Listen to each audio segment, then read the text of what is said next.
પૈસાની લાડ પાડતા હું રસોડામાં ગયો અને ત્યાં શું થયું એ તમને ખબર છે? પૈસા પૈસા પૈસા ક્યાં રાખ્યા છે? સ્કાર સકરની પડી જ નથી. મોટી સગાઈ કરવા નીકળી પડ્યા છે, ઈ પણ લાપસી વિના. ભગવાનની બા અહીંયા શું કરે છે? અરે હું સંતાઈ જાઉં. અરે બા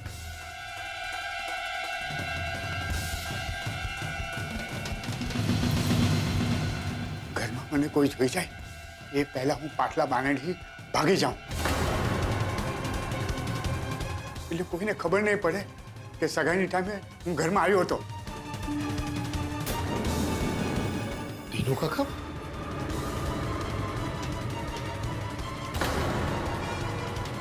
દીનુ કાકા રસોડામાં શું કરે છે? તમે પૈસા લીધા વગર ઘરેથી ભાગ્યા હતા? હા હા જ તો તે દિવસે તમારો ફોન આવ્યો ને અને કહ્યું શેઠ હોસ્પિટલમાં છે, તો મને ખૂબ જ લાગી આવ્યું કે શેઠની હાલતની જવાબદાર હું જ છું, મારાથી જ થયું આ. એટલે એમને મળવા હોસ્પિટલમાં ગયો ને ત્યાં મને પોલીસે પકડી દીધો અને મને ડિપેડી નાખ્યો, બહુ માર્યો. તમારી હાલત આવી થવી જોઈએ. તો 5 લાખ નહીં મળે ને તો ખુશ્બુ મારી હાલત ખરાબ કરી નાખશે. કોણ ખુશ્બુ? અરે એ બધી પંચાયત સાઈડમાં મૂકો. પહેલા વિચારો કે 5 લાખ તમે નથી લીધા, મેં નથી લીધા, તો લીધા કોણે?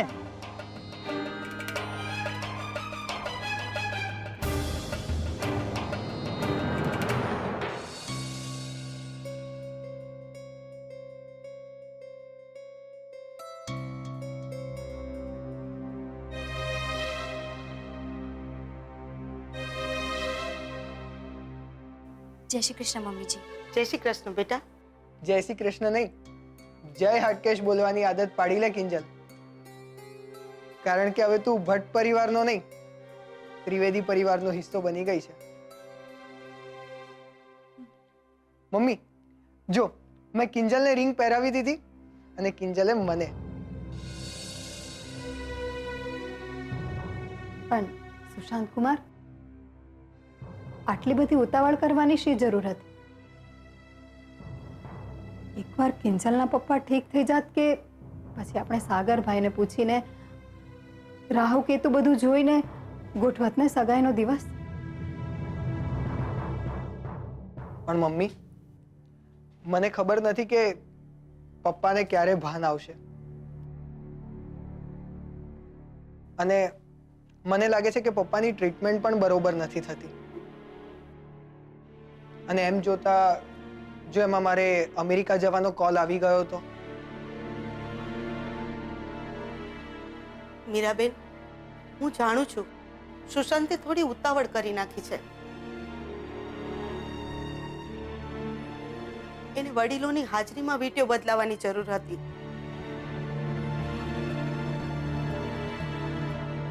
પણ એમાં એનો વાંક નથી. સગાઈની રાતે વગર સગાઈ કરી એને ઘરે પાછા આવવું પડ્યું હતું. ને જુવાન લોહી છે ને વળી પાછા લોકોના સવાલ. એમાં બિચારો થોડો રઘવાયો થઈ ગયો હતો, એમાં ઉતાવળ કરી ગયો.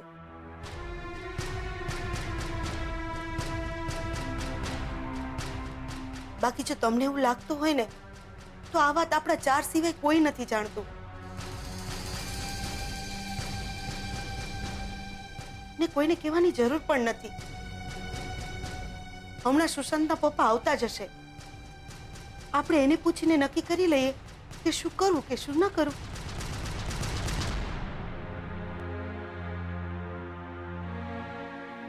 તમને જેમ ઠીક લાગે એમ કરશું વીણાબેન, પણ હકીકત તો એ જ છે કે હવે સગાઈની વીંટીઓ પહેરાવાઈ ગઈ છે.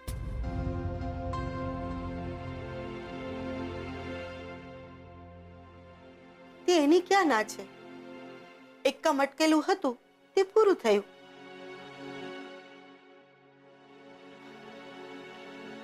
સુશાંત, કિંજલને તું ઘરે મૂકીને આવ. જો તો ખરા એના મોઢા પર કેવો થાક વર્તાય છે. બેટા કિંજલ, થોડું ખાતી પીતી જા. ને જો બેટા, આરામ પણ એટલો જ જરૂરી છે જીવનમાં. જા, ઘરે જઈને આરામ કર. અમે છીએ ને અહીંયા મોહનભાઈનું ધ્યાન રાખવા માટે.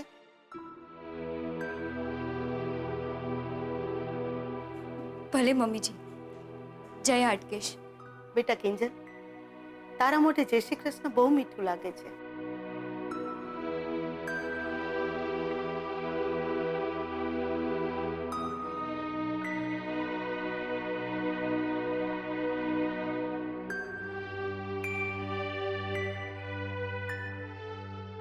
બાકી એક વાત તો સાચી છે, જ્યારે સુશાંતના પપ્પાને આ સગાઈ વિશે ખબર પડશે ત્યારે ખબર નહીં એમનું વલણ કેવું હશે.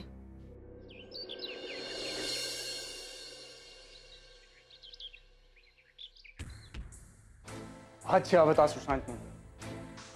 ઇન્સ્પેક્ટર રાણાને ફરિયાદ કરી દીધી ને એટલે અમે કે ચોર થોડા છીએ અહીંયા. પૈસા અમે ગમે ત્યાંથી લાવીએ, ગમે તેને ચૂકવીએ. એ છે કોણ? એ છે કોણ અમારો રેકોર્ડ રાખવા વાળો?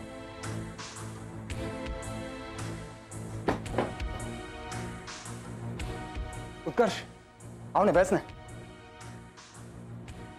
ઇન્સ્પેક્ટર રાણા શું પૂછ્યું આશીષને? એમાં પૂછવાનું શું હોય?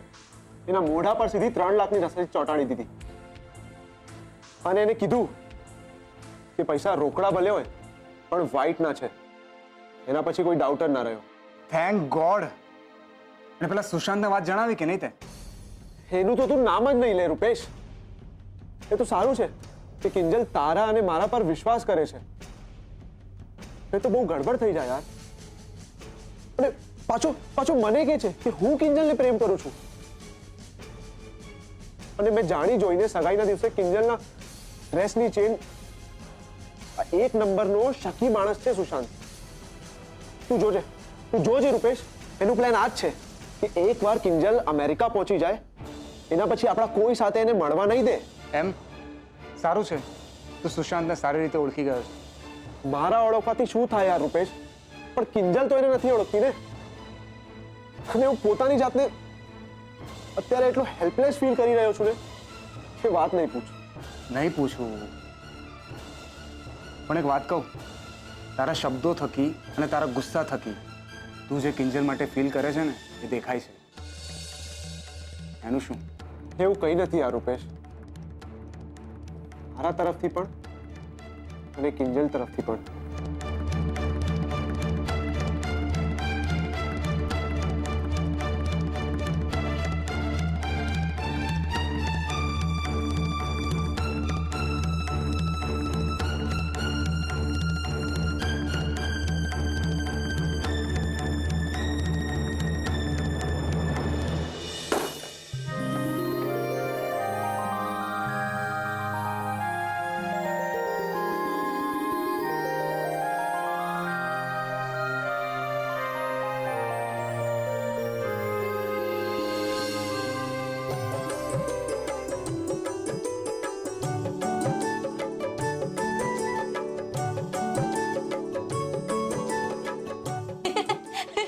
ઓ માય ગોડ, સેજલ દીદી, મને નહોતી ખબર કે આપણા ગુલ્લકમાંથી આટલા બધા પૈસા નીકળશે.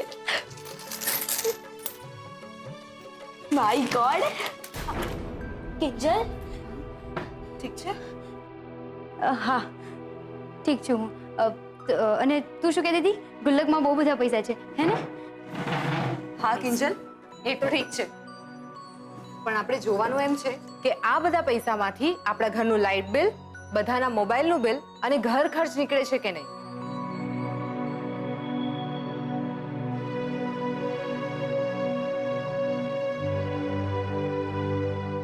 ને સેજલ દીદી, જો થોડાક પૈસા બચે તો જ. હા, હું મારા નવા શૂઝ અને શોર્ટ્સ માટે લઈ લઉં. મારી ટુર્નામેન્ટ આવે છે ને. બીજલ, તું માને એટલા પૈસા નથી આ. તું જ જો ને, 10-20ની નોટ અને 2-5 200-500ની નોટ. ને પરચુરણ પણ કંઈ ખાસ નથી.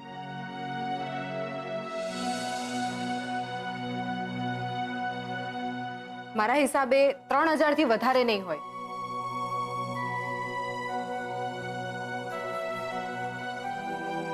અને આમાંથી તો આપણા ઘરનું લાઇટ બિલ અને મોબાઈલનું બિલ જ ભરી શકાશે.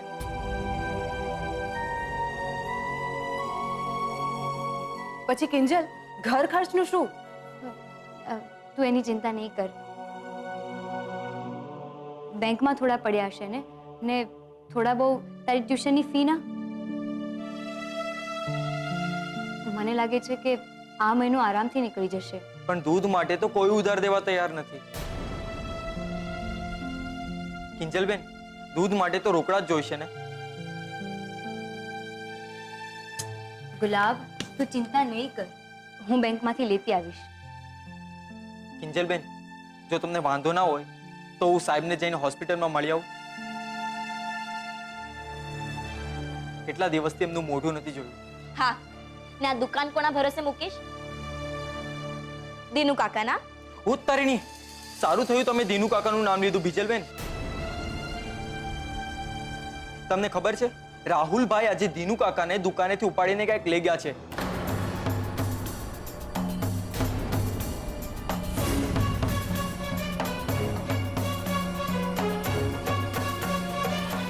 મને તો બહુ મોટો લોચો લાગે છે.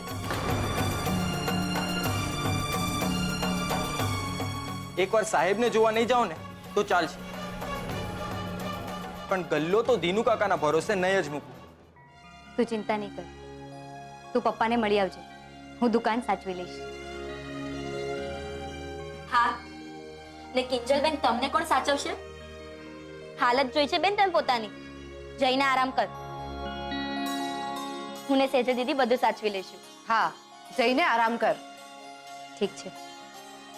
એક મિનિટ, બાકી સેજલ દીદી કિંજલની આંગળીમાં કઈ નોટિસ કર્યું કે નહીં?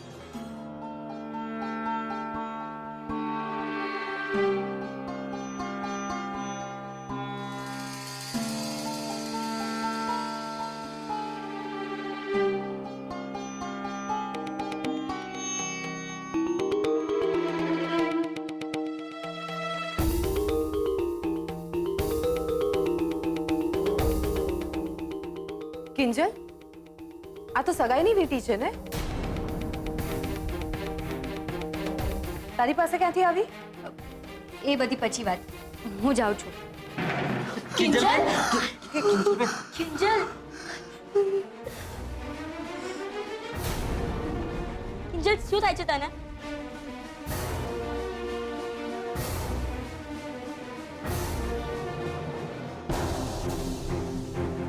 હું ઠીક છું, કીધું ને, હું ઠીક છું. સંભાળીને. હા.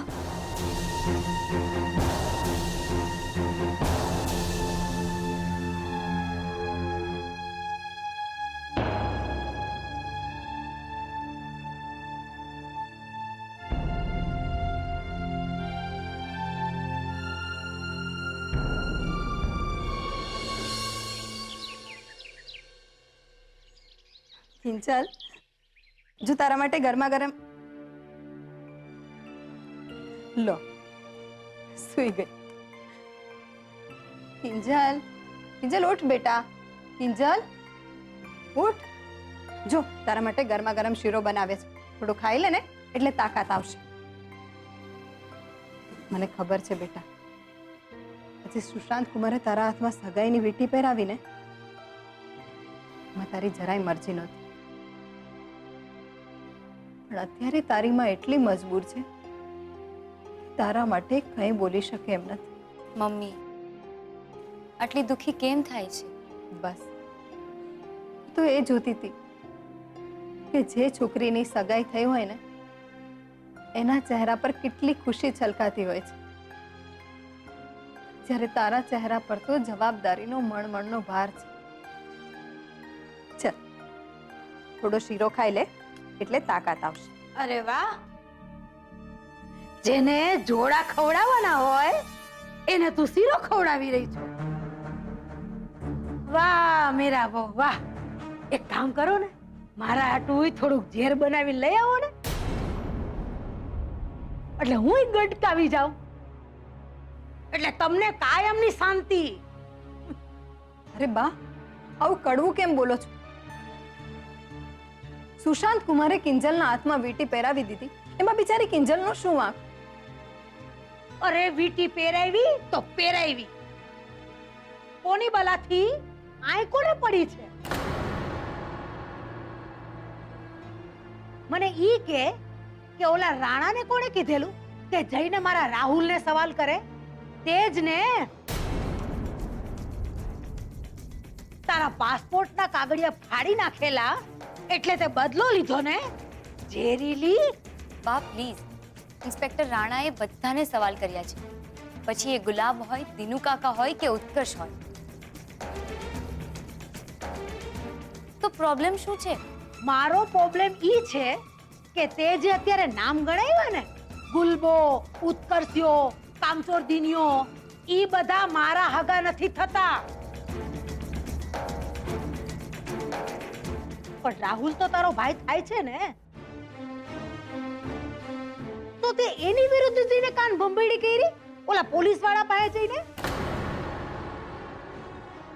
આટલી ઈર્ષા? કા તારા પેલા ઈ અમેરિકા ઉડી જવાનો એટલે?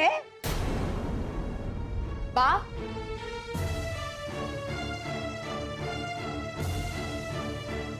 એ તો રાહુલ જ્યારે અમેરિકા પહોંચશે ને ત્યારે જોઈશું. બાકી ઇન્સ્પેક્ટર રાણા અમારા કહેવા ઉપર રાહુલને સવાલ જવાબ કરે કે પછી ધમકાવે, એ વાત શક્ય નથી. એ તમે પણ સારી રીતે જાણો છો. એટલા માટે કારણ વગરની કિંજલને ધમકાવાનું રહેવા દો. આમ પણ હોસ્પિટલથી ઘરના ધક્કા ખાઈ ખાઈને કિંજલ થાકી ગઈ છે. લાગતું તો નથી. હમણાં એના બાપની વિરુદ્ધ એક અક્ષર બોલીશ ને તો કરડવા ધોડશે, અને પછી થાકવાના નાટક કરશે. બા,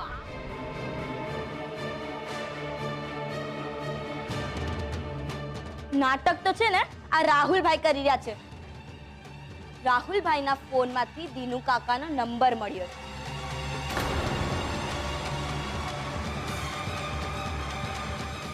બોલો હવે. રાહુલભાઈએ દિનુ કાકા સાથે ફોન પર વાત કરીને સાબિતી મળી, એટલે ઇન્સ્પેક્ટર રાણા રાહુલભાઈનો ફોન લઈને ચાલ્યા ગયા છે.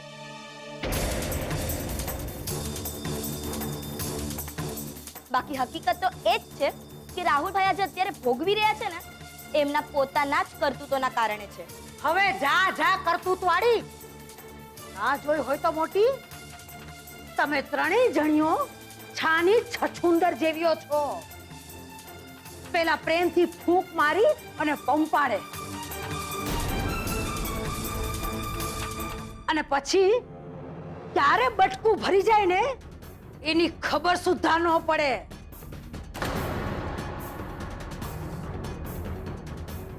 એટલે જ કહી દઉં છું કે જો આ ફેરી મારા રાહુલને જેલ ભેગો કરવાનો પ્રયત્ન કર્યો છે ને, તો આ ભવાની ભૂલી જાહે કે તમે મારા દીકરાની દીકરીઓ છો.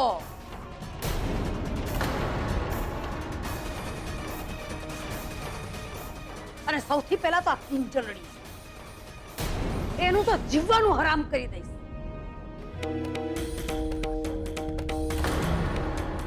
એની હાવું મારા રાજકોટની છે.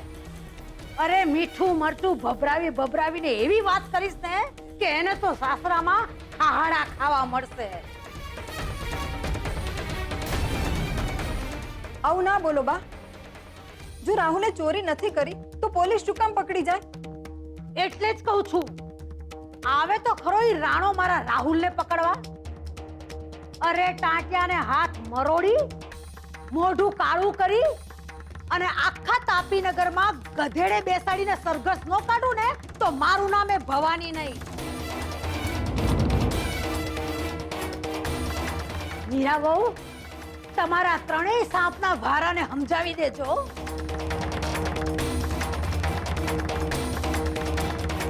કે જો ઈ ઝેરી છે તો આ ભવાનીને ભલભલા સાપનું ઝેર ઉતારતા આવડે છે. સમજ્યા મીરા વહુ?